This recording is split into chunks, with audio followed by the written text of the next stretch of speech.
Meg Carney, an outdoor and environmental journalist, and this is the Outdoor Minimalist Podcast.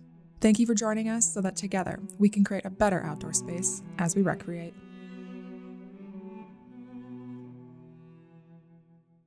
That's why on my first day in office, I declared a national energy emergency. As you've heard me say many times, we have more liquid gold under our feet than any nation on earth, and by far. And now I fully authorize the most talented team ever assembled to go and get it. It's called Drill, Baby, Drill.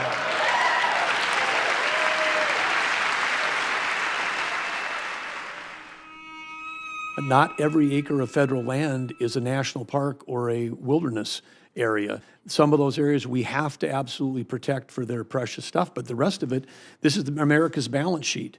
And I think every American during a presidential campaign finds out and gets pounded into their head that we've got $36 trillion in debt.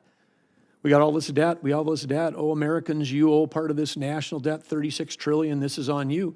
We never talk about the assets, and the assets are the land and minerals. This agency in Interior, the Department of Interior, has got close to 500 million acres of surface, 700 million acres of subsurface, and over 2 billion acres of offshore.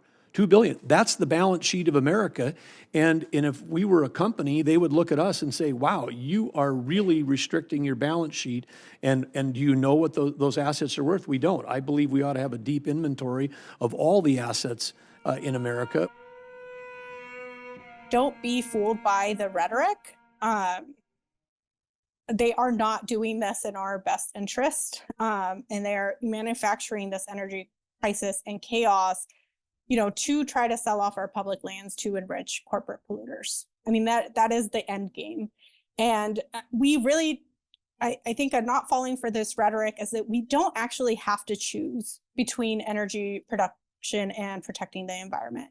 We have proven over previous administrations, both Democrat and Republican, that we can do both. We can be top oil and gas producers, we can pool the critical minerals that we need, and we can also protect the environment and provide, all of those benefits that public lands provide to people.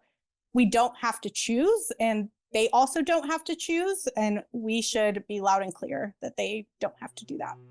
Following the clips from Donald Trump and Doug Burgum, we hear from Jocelyn Torres, the Chief Conservation Officer for the Conservation Lands Foundation. And she's right.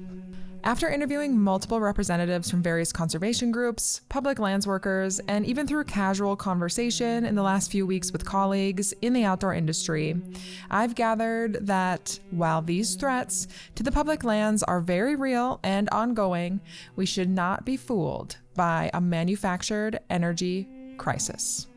When you sort of put together the actions and sort of this increasing anti-public lands stance, both from this administration and, newer members of Congress, when then you look at polling and, the vast majority of voters are like, actually, no, I really support these conservation measures and I want to see all of these things protected, right? Including a majority of MAGA voters who put these folks in office are saying, I want these public lands protected. I want clean air. I want clean water. I want to be able to go out and visit in these places and enjoy them. As Jocelyn mentions, it seems that not only is this a dangerous rhetoric, it is one that remains unpopular even among those who voted for and traditionally supported the current administration. The sense that the administration just doesn't care I think there's a lot of validity to that. We're now hearing from Geltman, the Vice President for Policy and Government Relations at Outdoor Alliance, a coalition of outdoor recreation organizations that advocates for policies protecting public lands and promoting sustainable outdoor recreation. But at the same time, members of Congress have to care, especially people in the House who are up for re-election every 2 years. A lot of these folks are, I'm thinking about the Republicans here. A lot of these folks have their doubts about the Trump project. I think even within the Republican Party right now, I think there's some tension between the MAGA people and the Doge people, and certainly with kind of like the traditional Republicans. And so I think, it's easy to look at what's happening right now and feel like there's this big united force that's coming for the public lands. But I think that there's much more mixed sentiments within the Republican Party than people who are, of a more liberal bent might believe at first blush. Since Donald Trump's return to power, we've seen a rapid unraveling of key protections to our public lands and a clear shift towards favoring corporate interests over the environment. These disruptions have been significant, especially within the Department of Interior, where career civil servants have been replaced with officials more aligned with corporate-friendly agendas. And this has set the stage for what we're seeing now, a full-speed push for fossil fuel extraction on public lands. President Trump came into office and immediately came out with a bunch of executive orders that were pretty relevant to our space. I think the phrasing was like unleashing American energy or something along those lines, but it's really kind of a return to the energy dominance policies of his first administration. So, what those energy focused EOs really did was to direct the agencies to focus all of their energies on fossil fuel energy development and to review regulations, guidance, any policies that they have that seem to stand in the way of really making oil and gas development the number one priority in public lands. What we're witnessing is a series of attacks on our public lands protections.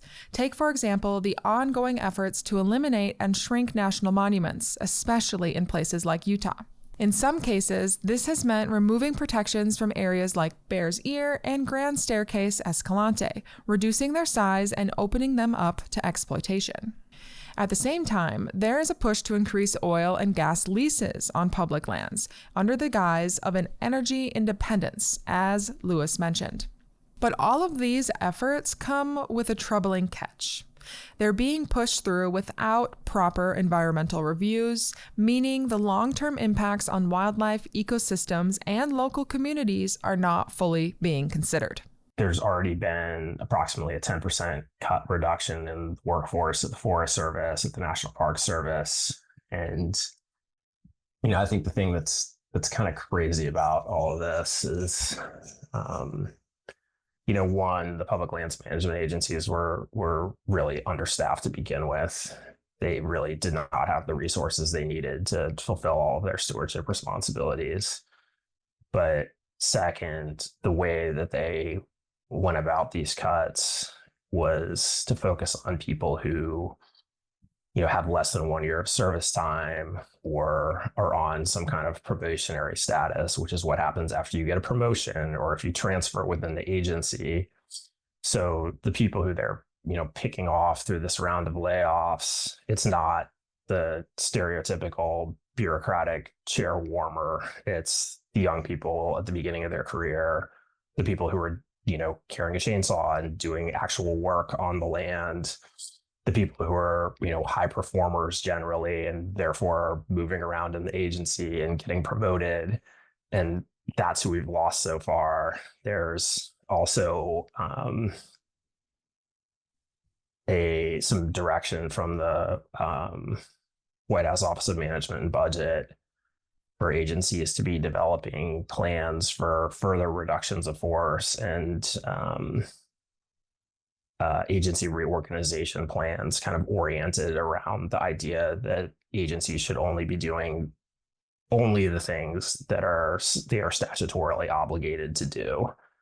So if there is not, some line in some piece of legislation passed by Congress telling the agency that they must do something, they don't want anybody doing anything else.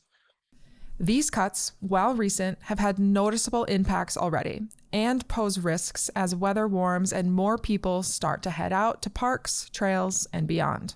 We've seen some of these places, take 50% reduction in staff. If you think about that in terms of a visitor center, if half of your people aren't coming, that's directly going to impact operating hours, right? Those, if there were 4 people and there's 2 left now, 2 people having to manage 9 to 5 open hours, that's a lot. You're not taking into account, sick days, people's vacation, all of the things, right, that we all know as employees in our jobs, wherever that is, right? If you start cutting staff, it starts to be harder to just provide the customer service. And so you're cutting back on just that very tangible piece. But we've also seen, right, cuts in grants. So even in places that were already understaffed, there were grant agreements, with local partners who could help do the fire mitigation, who could help remove invasive species, right, and do restorations, of your local river that now are also not happening. It's a cumulative impact of everything that is going on. If you have less employees, that's going to equal less things being done. And then if you're also eliminating the sort of public-private partnerships and the ability for other folks to kind of come in, then like really nobody is doing anything. And we don't anticipate that the public is going to visit any less. Yes, you can help pick up the trash. You can help be safe and respectful when you're visiting. But ultimately, there are things right beyond everybody's control, like monsoon seasons come through and the Southwest completely clear out a trail, right? If no one's there to set some guides back on that trail, you could have people lost, and then you don't have people for search and rescue, right? So it all starts to kind of be that small sort of snowball effect that gets into something bigger. And if you see that over time, it also gets worse. And I think we've seen that even now with some other places like the FAA and the airlines of, if you don't train people and people aren't moving up the leadership ladders within, whatever agency we're talking about, in the future, we're going to be left with this gap of historical and institutional knowledge of folks who, understand the landscape, understand how to do the things that need to be done on it, and can be, successful at doing that.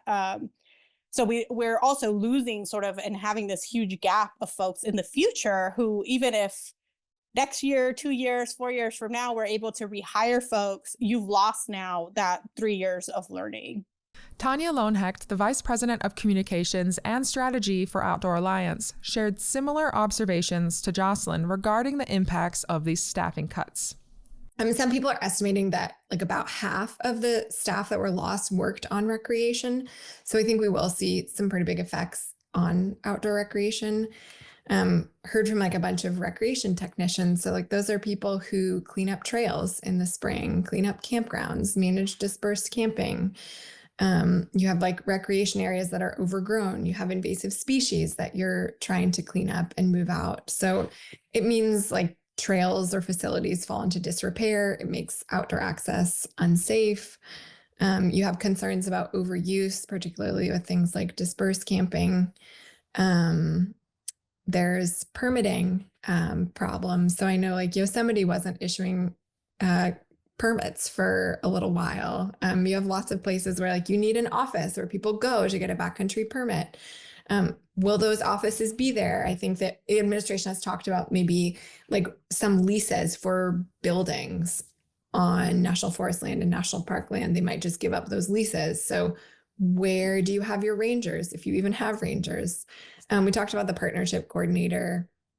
I think there's, concern also about staff that are outside of specific recreation, but like staff at NOAA, who do weather stuff. You have avalanche forecasters. And I mean, all of this stuff does have a big effect on whether it's safe to recreate, whether lands are maintained sustainably for the long term, whether we manage visitation well and safely. You have emergency personnel. Fire is a huge thing. I mean, even people who don't directly work on fire. So even people who aren't like wildland firefighters are working on fire, removing invasive species and, stepping in when they need to. So yeah, I think we're already seeing effects for recreation. And I think we'll see more. Public advocacy continues to make an impact. Outdoor enthusiasts have already generated over 100,000 letters to Congress and dozens of op-eds in the past few weeks, and that pressure has helped restore some positions within land management agencies. According to Outdoor Alliance, this wave of public outreach has pushed lawmakers to advocate directly with the administration and agencies to bring back some seasonal staff roles. But even with these small wins, the broader outlook remains deeply concerning. In the past month alone, an estimated 10 to 30% of staff have been laid off across the Forest Service, National Park Service, and Bureau of Land Management. And now, under direction from the Trump administration, agencies are required to submit formal plans for a reduction in force, or RAF, and a major organizational restructuring last week by March 13th. I'm still waiting to hear the results of this reduction in force, but the ask alone is signaling that even more drastic cuts are on the way. The Forest Service, in particular, could see up to 7,000 additional layoffs, a move that would significantly weaken both recreational management and wildland firefighting capacity. Thousands of these federal employees were unlawfully fired by the Trump administration, and NPR reported on March 13th that they must be offered reinstatement within the next week, following a landmark ruling by the U.S. District Judge William Alsup in San Francisco. The judge called the mass termination a sham, designated to skirt legal protections, and said it was a sad day when our government would fire some good employees and say it was based on performance, when they know good and well that is a lie. The ruling requires the Office of Personnel Management to prove within 7 days that it has offered reinstatement to all affected workers, many of whom were veterans and probationary employees who have received positive performance reviews. But the Trump administration quickly blasted this decision. The White House press secretary, Caroline Leavitt, claimed that the ruling was absurd and unconstitutional, accusing a single judge of trying to seize the power of hiring and firing from the executive branch. She added that if Judge Alsup wants executive power, he can try and run for president himself. The White House vowed to appeal the decision and fight back against what it sees as judicial overreach. Meanwhile, federal employees, unions, and advocacy groups are celebrating the ruling as a step towards justice and restoring integrity in public service. I think the economic effects there's a few. So one, you have people in local communities who have now lost their jobs. You have, whole sets of businesses surrounding public lands. And this isn't just like service industry, guides, outfitters, stores, coffee shops, hotels, whatever. It's also, people live and work and start businesses in places that are adjacent to public lands because of that public lands access. So it does have a resounding effect on the outdoor recreation economy and the larger economy when you start degrading these places. These staffing losses build on earlier reductions through deferred resignation programs, compounding a workforce crisis that threatens not only our access to public lands, but also the economic well-being of recreation gateway communities. And while the administration frames these reductions as an economic necessity, it's questionable whether gutting public land agencies will have any positive impact at all, especially when the outdoor recreation economy contributes $1.2 trillion annually and supports millions of jobs across the country. According to the Outdoor Industry Association, outdoor recreation generates $887 billion in annual consumer spending. It directly supports 7.6 million jobs across the United States and contributes $125 billion in tax revenue to the federal, state, and local governments. For millions of Americans, their livelihoods are directly tied to outdoor recreation, highlighting just how crucial and critical these natural spaces are, not only for our economy, but our way of life. With firing of employees at the various different federal agencies that manage our public lands, we're slowly chipping away at sort of this idea, right, that we have these lands available to safeguard clean air, water, and various people's ways of life, right, including the outdoor rec economy, cultural indigenous people, the way that they sustain their lifestyles, right? Rural communities, and all of the various sort of national treasures, and exchanging all of that, sort of all of those benefits that we get as a community, for a quick dollar, to be sold off for, some sort of extractive use, or just be sold off for generally out for some other use. And we've seen all of these actions sort of add up to this, be it the executive order sort of pushing this energy dominance agenda, the secretarial order that we saw from Secretary Burgum, sort of really looking at every single thing that the agencies do to get away from this. And then, like I said, in Congress, we've seen bills introduced as well, to either try to give away lands or to block or amend the laws that allow us to protect these places for our use, and then also defund them or take away, the employees who would be able to protect these places, and keep them, safe and usable for the public. In addition to these actions, we've seen rollbacks of landmark policies like the Antiquities Act and the National Environmental Policy Act, two laws that once ensured a thorough environmental review process for projects. By weakening these laws, the administration is fast-tracking extraction projects, putting the needs of industries ahead of environmental protections. And it does not stop there. Quiet rule changes, executive orders, and other behind-the-scenes maneuvers are happening. And one of the most significant recent changes is the issuance of 2 executive orders aimed at expanding logging on federal lands. The first order, addressing the threats to national security from imports of timber and lumber, and the second, immediate expansion of American timber production, are setting the stage for massive logging projects that prioritize the timber industry's profits. The timber EO is a little bit more of a head scratcher for me. It seems to me like the bottleneck in, if your goal is to really ramp up timber production, the missing link in that in a lot of ways is milling capacity, not timber from federal public lands. And I don't see how, direction that the agencies need to be ramping up the amount of board feet they take off of national forests is actually going to accomplish what they're hoping it's going to accomplish without that milling capacity. And it's hard for me to see how, how private industry would want to make those kinds of really, really large capital investments in reliance on the durability of the actions the Trump administration is taking.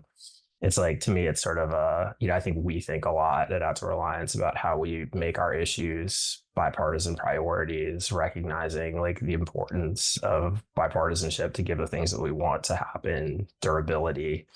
And this is kind of the funhouse mirror version of that, where the Trump administration is taking all these actions that in a totally partisan way, and the result is not going to be what they're looking for, because nobody in the private sector is going to have the confidence in the durability of these things in order to make investments without the bipartisanship that actually leads to these things sticking around in the long term.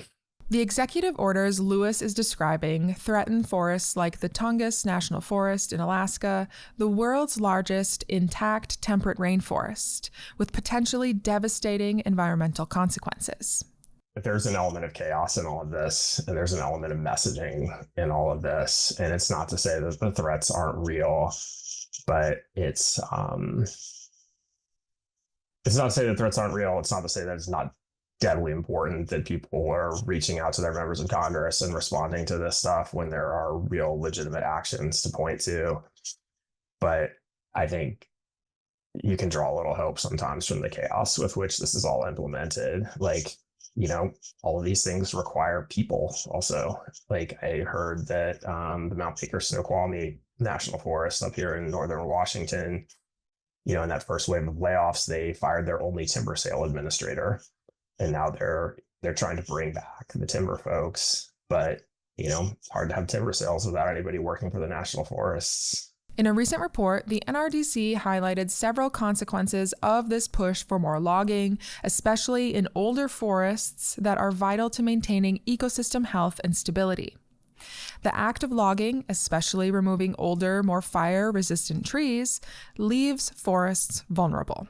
The process also leaves behind highly flammable materials, dries out the land, and creates conditions that are perfect for larger, more devastating wildfires. And it's not just the trees that will suffer, but also the surrounding communities, our air quality, and the wildlife. The NRDC also points out that this expansion of logging will lead to pollution of watersheds, degraded air quality, and destruction of critical habitats that support biodiversity. So we're looking at long-term health consequences for both humans and the environment. And by disregarding international sustainability standards, these orders could isolate the United States from global markets that demand sustainably sourced timber. As we've seen, these policies don't just affect forests. They're a part of a larger pattern of prioritizing extractive industries over long-term sustainability. But logging is just one piece of the puzzle. As discussed earlier, the Trump administration's focus on maximizing resource extraction goes far beyond timber, and one of the most significant steps in this push came with the declaration of a national energy emergency.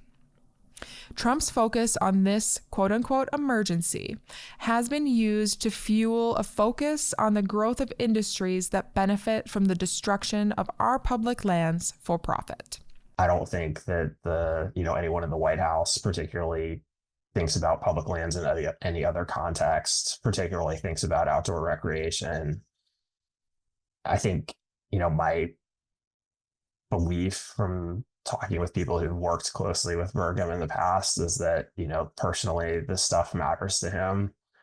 And so, I think when we're not in conflict with resource development, I'm hopeful that there'll be some things to do. And on my most optimistic days, I might hope that we could also, use outdoor recreation as a reason to temper some of these overambitious ideas around energy development. These attacks on public lands aren't just an isolated issue. They're part of a much larger agenda that goes beyond environmental policy. To me, they're about power, control, and shaping the future of our country by making decisions that will have repercussions for generations to come. And while this can feel scary and extremely draining to fight back against, if the last few weeks have taught us anything, it should be that public pressure can actually work. I hear people being tired of being at the protests and making the phone calls, but I guarantee you that those members of Congress are probably really tired of getting those phone calls every day. And that is sort of the break that we need. And maybe it's not every day you call them once a week and just go through sort of all of the issues.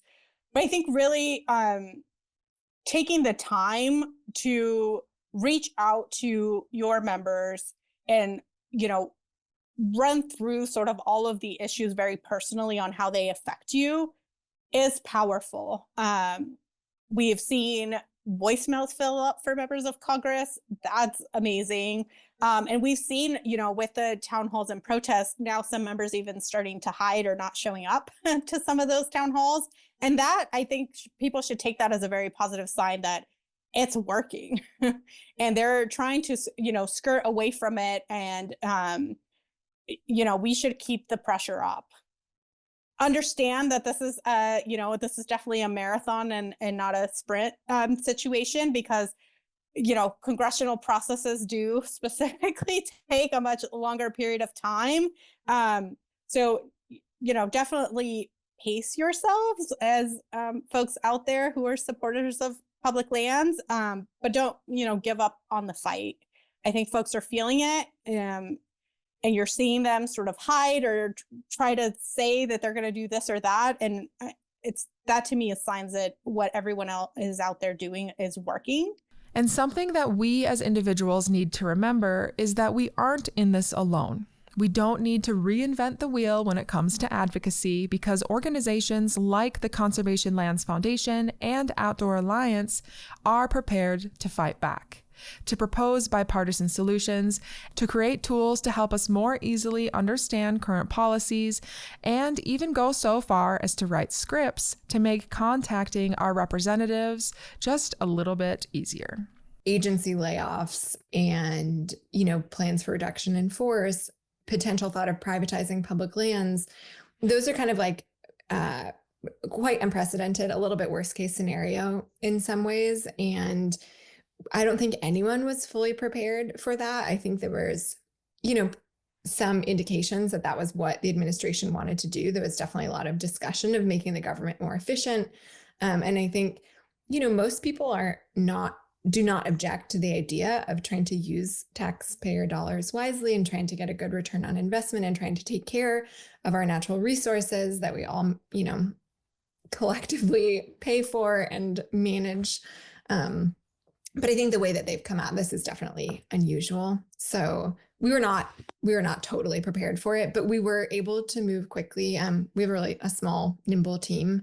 And just some of what we've done in response, like after the layoffs were announced, we shared a little bit of news about it. And we have this really great tool that lets people write to their members of Congress really easily. You can do it in just a few clicks. You can personalize your message in like 2 minutes. You just put in your address and it will pull up your members of Congress and let you send a message to them. So we built out that tool so people could send messages to their lawmakers about the agency layoffs, ask them to restore the positions and to advocate to the administration and to the agencies to restore agency positions. We got more than 100,000 letters in like about a week. So that moved really quickly.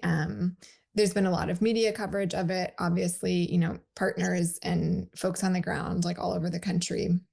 We've had people, recreationists in these towns adjacent to public lands, folks who've worked for the Forest Service or Park Service, who run local businesses, who, run local recreation organizations, writing to their local papers, asking their members of Congress to do something about this. That does really have a real effect. That's really like the lever of power that we have, is your representatives are elected to represent you. They want to get reelected. They don't want to piss you off. They might not agree with you on everything, but if you create a great cost to what they're doing, they do pause and listen.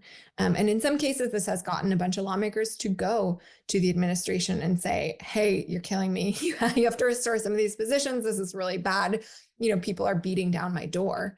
And that's, how civic engagement works, is you say something about what you like or don't like, and your representatives have to listen. So, to that extent, it has been effective. Like, we have seen some of these positions restored. I don't think that, with more cuts probably coming down the pike, it's not, this is not an issue that's resolved at all, but definitely the outreach from the outdoor community has made a huge difference. Especially for people who have Republican members of Congress, reaching out to those folks and expressing your concerns about what's happening with public lands is super, super important.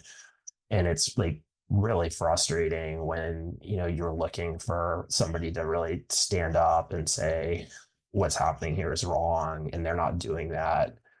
But at the same time, I think it's a much easier ask of them, for them to be sort of quietly going to the administration and saying, hey, like, you are making my life, I'm not going to publicly break with you, but like, you are making my life really, really difficult. My constituents are really, really angry.